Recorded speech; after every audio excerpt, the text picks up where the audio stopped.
Okay, so we'll start and focus specifically on the brain today, and I have it broken up into 3 lectures, Brain Part 1 and Brain Part 2. And we'll go Brain Part 1, Brain Part 2, Brain Part 3. We'll get through Brain Part 1 and 2 definitely on this lecture, and we may try to get into Part 3 as well, but we'll see. The blood supply to the brain, I'll start off with and start talking about just some of the anatomical structures that are involved in the brain. Neurons are really require a significant degree of energy, and so because that the brain requires a significant amount of energy, comes in the form of carbohydrates, lipids. Also, protein is a factor, but as far as energy, ready energy reserves in the bloodstream, we know that comes from carbohydrates and lipids. Also, significant amount of oxygen is required there in the brain as well.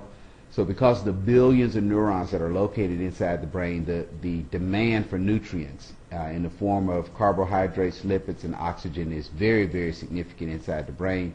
It's one of those critical organs that in the time of crisis, you'll see the body will defer all blood supply specifically to those organ systems of the body. So it's an important concept to appreciate the demand of energy inside the body for blood supply, for energy to be able to survive.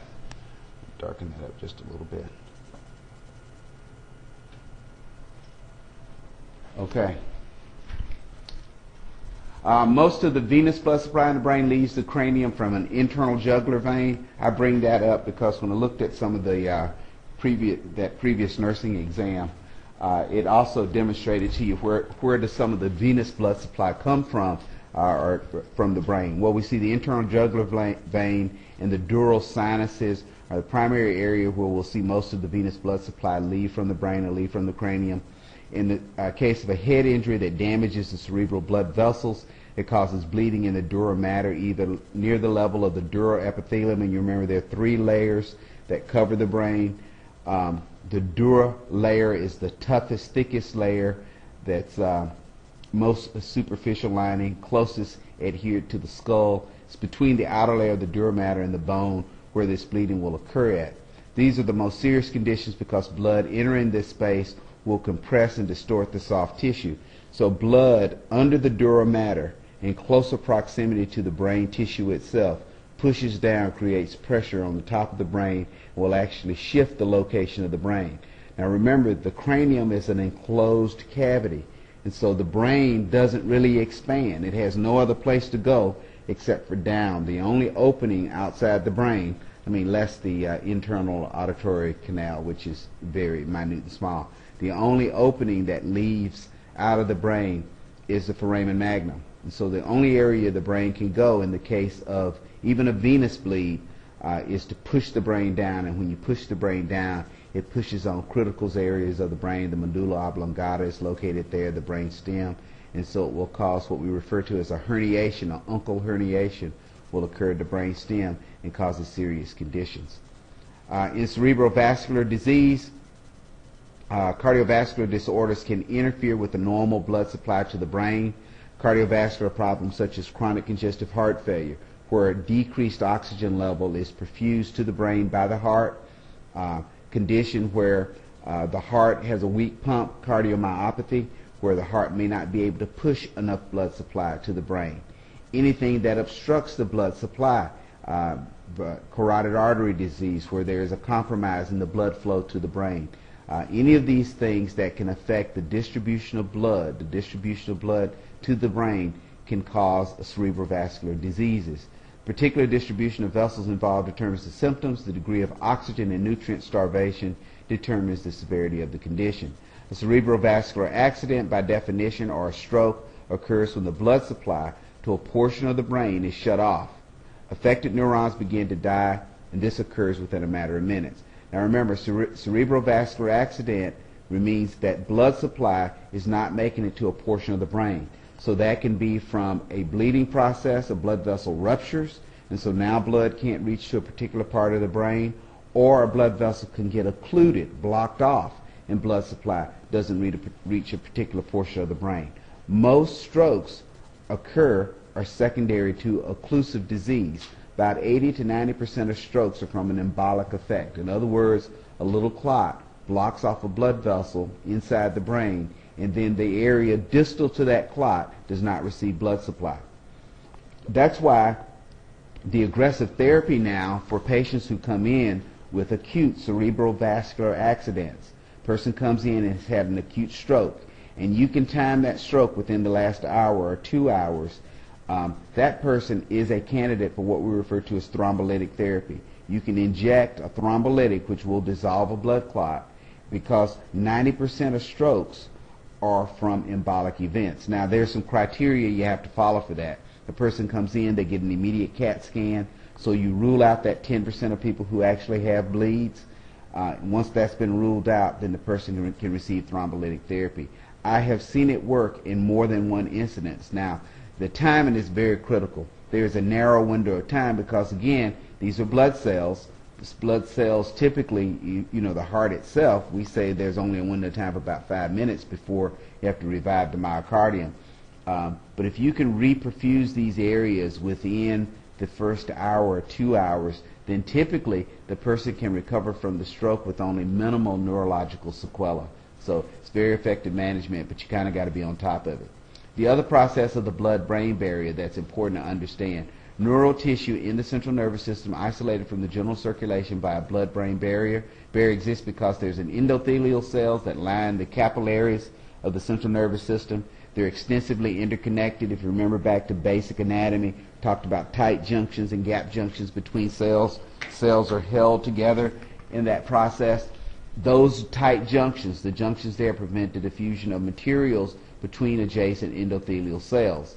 In general, lipid-soluble compounds, including carbon dioxide, oxygen, ammonia, lipids, steroids, prostaglandins, and small alcohols, can diffuse across this membrane of the endothelial cells into the interstitial fluid of the brain and spinal cord. Water, ions that must pass through channels in the apical portions of the cells or the basal cell membranes. Then larger water-soluble compounds have to cross capillary walls only by active and passive processes. Because of the restricted permeability, this limits the number of substances that can get in and out of the brain. Now, the restricted permeability characteristics of the endothelial lining of the brain capillaries in some way are dependent on the chemicals secreted by certain cells in the brain referred to as astrocyte cells. They're in close contact with CNS capillaries. The outer surface of the endothelial cells are covered by processes of astrocytes. These astrocytes will release chemicals that control permeability in the endothelium and thus play a key supporting role in the blood-brain barrier. Astrocytes, if they're damaged or if they stop stimulating endothelial cells, then this compromises the integrity of the blood-brain barrier. So what will happen in a lot of CNS abnormalities, whether that's cerebral vascular disease or whether it's from an acute infection, eventually it will begin to damage the cells that actually maintain the blood-brain barrier, and if you destroy those cells, then you compromise the blood-brain barrier. One other point I'll make about the blood-brain barrier is that it will restrict the medications, especially medications that have to be used to treat infections. So in a case of meningitis, let's say, you want to give the person a penicillin or you want to give them a cephalosporin, but you have to adjust the dose because the antibiotic level that would be able to get through the blood-brain barrier would be minimal. So sometimes you have to give a larger systemic dose so some of that antibiotic would be able to get into the brain. The juggling act there are for patients that may have underlying liver disease or kidney diseases. Diabetics are a good example. You give these high doses of antibiotic therapy, and unfortunately it leads to problems with renal failure, renal insufficiency. So, but again, the dosing has to be somewhat higher in many cases because of the blood-brain barrier blocking all of the antibiotic from being able to reach adequate levels there. There's a choroid process, or a choroid plexus, not a part of the neural tissue of the brain. No astrocytes are there in contact with the endothelium. As a result, the capillaries of the choroid plexus, I want to keep saying process, I don't know why, the choroid plexus are highly permeable. Substances do not have free access to the central nervous system, though, and this because the blood CSF barrier is created by ependymal cells. and we'll talk about those cells in a separate lecture. These cells are interconnected by tight junctions again. Remember again those intercellular and intracellular junctions between cells that hold the capillaries or that hold cells together. They surround these areas and again prevent free passage. Transport across the blood-brain and the blood-CSF barrier is selective and it's directional. Even the passage of small ions such as sodium, hydrogen, potassium, chloride is strictly controlled. As a result, pH and concentrations of the electrolytes in the blood and the central in the CSF, cerebral spinal fluid, are different. So concentrations of electrolytes, pHs, are different in the blood when compared to cerebral spinal fluid. Some organic compounds in reality are transported across in only minute amounts. Neurons have constant need for glucose. Already made that point. The need must be met regardless of the relative concentration of blood and interstitial fluid. Even when circulating glucose levels are low, endothelial cells continue to transport glucose from the blood, the interstitial fluid of the brain, because neurons, the high concentration of neurons inside the brain, are very much dependent on glucose as an energy source, carbohydrates, and oxygen. And you will always see that these cells, even in steady state, will consistently transport glucose into that area. Trace amounts of circulating norepinephrine, epinephrine, dopamine, serotonin pass the interstitial fluid or the cerebral spinal fluid of the brain. Limitation is important because compounds are considered to be neurotransmitters. We studied this in the previous semester. Neurotransmitters that enter from the blood where concentrations are relatively high result in uncontrolled stimulation of neurons throughout the brain. If you remember when we talked about muscle innervation, we talked about neurotransmitters, that chemical substance that's in our system, in the central nervous system. We see it in the brain as well. We also saw it in the muscular system as well, that neurotransmitters are important chemical messengers in the system, and you can see the importance of that. The neurotransmitters may change a little bit. Now, we always talk about acetylcholine, but there are other neurotransmitters inside the brain, dopamine, dopa, serotonin, very important neurotransmitters inside the brain. Again, blood-brain barrier remains intact throughout the central nervous system. 4 noteworthy exceptions. At the point of the hypothalamus, major endocrine organ, capillaries in the posterior lobe of the pituitary gland, capillaries in the pineal gland, and then capillaries at the choroid plexus, as we already talked about. So that would be the 4 exceptions in the central nervous system that would not have a consistent, intact blood-brain barrier. So substances can permeate those areas: hypothalamus, pituitary gland, pineal gland, and choroid plexus. Permeability exposes the hypothalamic nuclei to circulating hormones and permits diffusion of hypothalamic hormones into circulation. Remember, the hypothalamus is a very important endocrine gland, and because of that, it needs access to the circulation. The portal circulation system, or the hypophyseal portal circulation system, is important with the hypothalamus, so the blood-brain barrier wouldn't work there. Capillaries in the posterior lobe of the pituitary gland, where it has a continuous flow with the hypothalamus, also is hyperpermeable, also very permeable. Hormones secreted there, antidiuretic hormone and oxytocin, also both are produced there, also need to be able to release their substances into the circulation. Capillaries of the pineal gland, also very permeable. It's again an endocrine structure, and because it's an endocrine structure, the substance it secretes also needs to be able to enter into the system. And then the choroid plexus we already talked about, very permeable. Although capillary characteristics of the blood-brain barrier are lost there, transport activities of specialized ependymal cells in the choroid plexus will help maintain the blood-brain barrier. So even though it's permeable immediately around that structure, there is still a level of protection provided by accessory cells like the ependymal cells in the nervous system.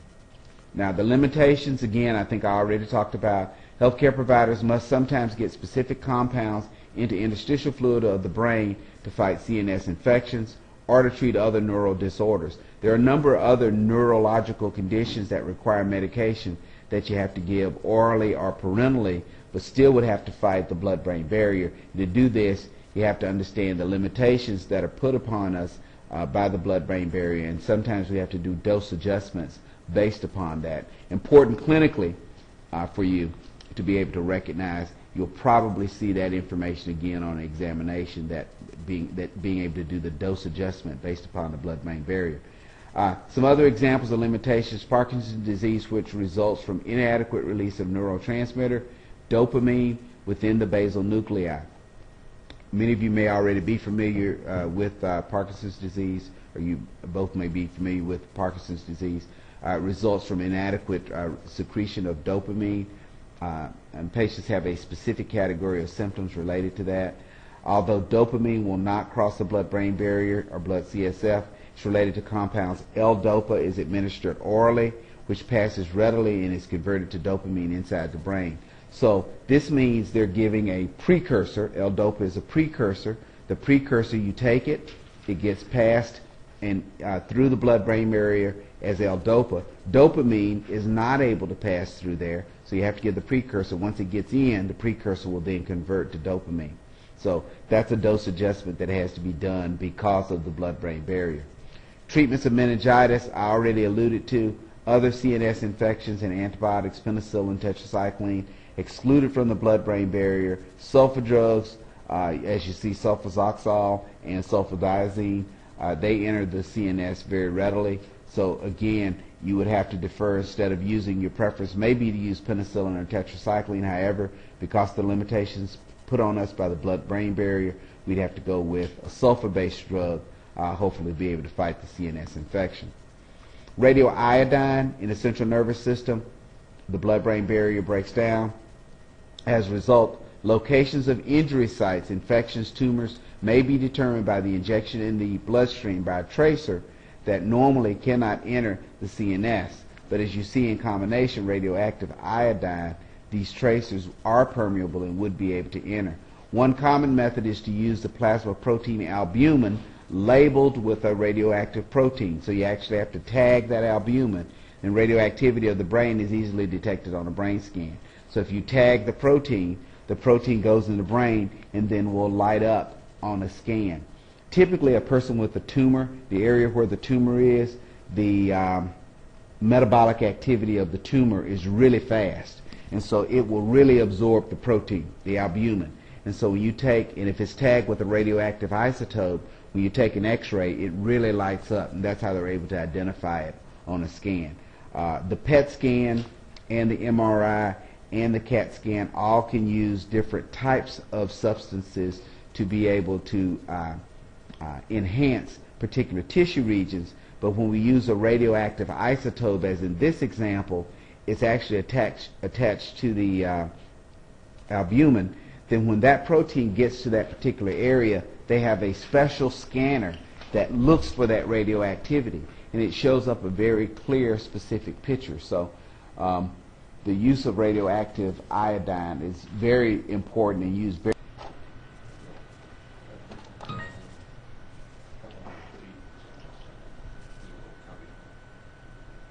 Bathroom? Yeah. You want to go? Good time, Joe.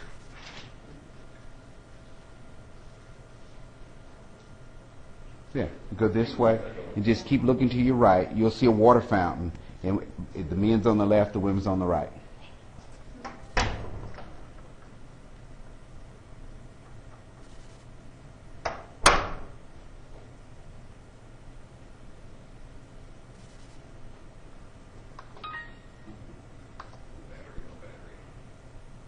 I thought I had it plugged in, but I must have it plugged in someplace else. Now I gotta walk around.